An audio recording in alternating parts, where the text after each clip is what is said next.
Pour commencer de façon assez générale, pourquoi pourquoi maire de Marseille? Quelles sont vos grandes lignes, pour cette campagne? Qu'est-ce que vous aimeriez faire pour Marseille si vous étiez maire? Si je comprends bien pourquoi je veux être maire de Marseille. Alors d'abord, dans ce genre de décision, je ne pense pas que c'est une décision qui se prend à la légère.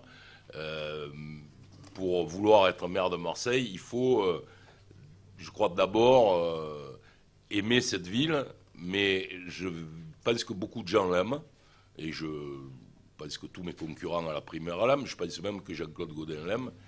Mais je pense que la différence qu'il y a entre moi et les autres, c'est que moi j'aime Marseille, mais j'aime aussi les Marseillaises et les Marseillais. C'est-à-dire que ce que je veux dire, c'est que pour moi la conception d'une ville carte postale est une conception extérieure à l'urbanité de cette ville.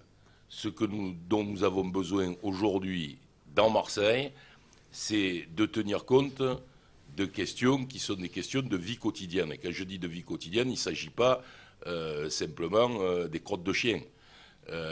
Pourquoi je veux être maire de Marseille? Parce que je constate que si nous n'avons pas un développement économique dans les 10 ans qui viennent, nous passerons, non pas, on est déjà en deuxième division européenne, on passera en troisième division. Si le maire de Marseille ne prend pas la dimension de sa fonction, qui va bien au-delà, en réalité, de ses prérogatives. Le maire de Marseille est la personnalité qui, en France, est élue en troisième position par le nombre de voix qui lui sont apportées.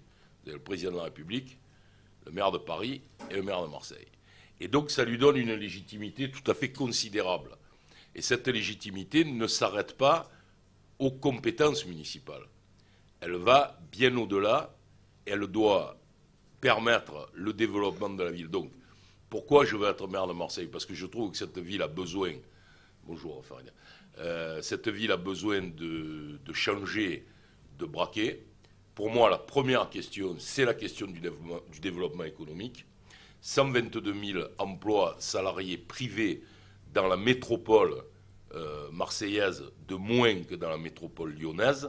Vous le multipliez par un salaire moyen de 1 800 euros et vous voyez le nombre de milliards qui nous manquent à la fin de l'année dans les commerces, dans la consommation, dans l'habitat, dans la culture, dans tout ce que vous voulez.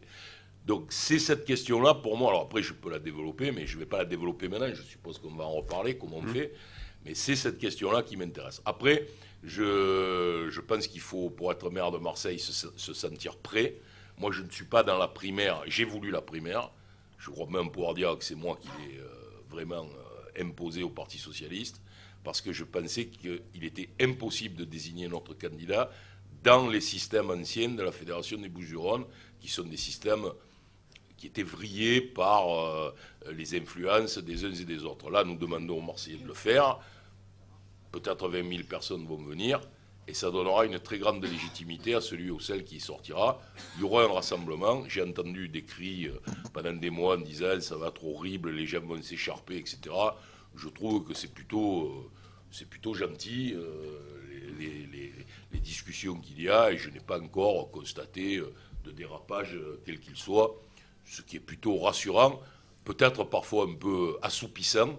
J'aimerais avoir des débats un peu plus complets, un peu plus rentrant dans les détails, mais bon, il y a une difficulté, il y a pas mal de candidats qui ne veulent pas, donc c'est un peu difficile quand on est tout seul d'essayer de rentrer dans les détails.